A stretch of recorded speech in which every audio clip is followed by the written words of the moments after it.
नमस्कार शेतकरी मित्रांनो, शेतकऱ्यांसाठी आनंदाची बातमी।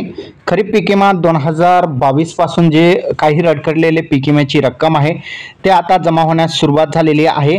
आज 12 वाजल्यापासून शेतकऱ्यांच्या खात्यामध्ये हे पैसे जमा होणार आहेत। 30 लाख शेतकऱ्यांच्या खात्यामध्ये पैसे जमा होणारे। जवळपास केंद्र सरकारने यासाठी 3200 कोटी रुपये जे आहेत शेतकऱ्यांच्या खात्यामध्ये जमा करण्याची सुविधा उपलब्ध करून दिलेली आहे।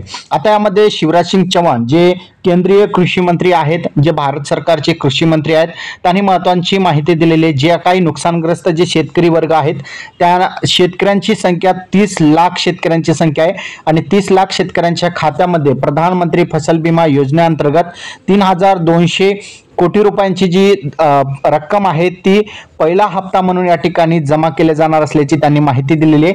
त्यानंतर त्यांनी महत्त्वाची माहिती दिलेली की जवळपास बघितलं तर यामध्ये ज्या शेतकऱ्यांच्या खात्यामध्ये आज पैसे येणार नाही त्या शेतकऱ्यांनी चिंता करू नये आणि जवळपास यासाठी जे आहेत खरीप पीक विमा 2024 असेल, 25 असेल, रब्बी असेल, यासाठी जवळपास 8000 कोटी रुपये जे आहेत उर्वरित शेतकऱ्यांना सुद्धा मिळणार आहे। म्हणजे जवळपास 11200 कोटी रुपये जे आहेत या योजनेअंतर्गत जे पात्र शेतकरी वर्ग आहे त्यांचं नुकसान झालेलं आहे, त्यांनी क्लेम केलेलं आहे, अशा शेतकऱ्यांना 11200 कोटी रुपये एवढं जे निधी आहे केंद्र सरकारनं या ठिकाणी मंजुरी दिलेली आहे आणि आजच्या पहिल्या हप्त्याअंतर्गत 8200 कोटी रुपयांचा पहिला हप्ता वितरित केला जाणार आहे। उर्वरित शेतकऱ्यांना उर्वरित रक्कम वेळेवर दिलं जाईल असं या ठिकाणी सुद्धा असं शिवराज सिंग चौहान जे केंद्रीय कृषी मंत्री आहेत त्यांनी या ठिकाणी माहिती दिलेली आहे। त्याचबरोबर त्यांनी सांगितलेलं आहे की जर पीक विमा कंपनी असेल, त्याचबरोबर राज्य सरकार असेल, जर वेळेवर त्यांचा हप्ता जर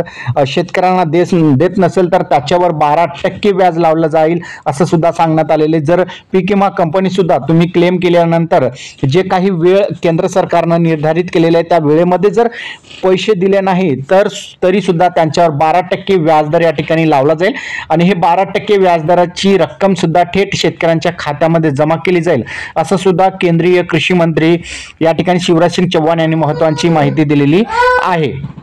त्याचबरोबर त्यांनी सांगितलेलं आहे की सगळे किसान म्हणजे शेतकरी वर्ग जे आहेत ते भगवान म्हणून या ठिकाणी पूजा करतात असं सुद्धा या ठिकाणी जे आहेत शिवराज सिंग चौहान यांनी सांगितलेले आहे।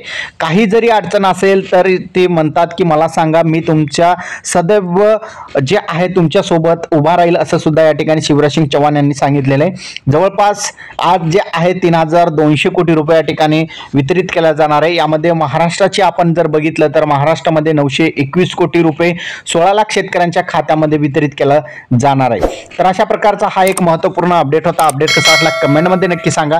चॅनलवर नवीन असाल चॅनलला सबस्क्राईब करा। धन्यवाद।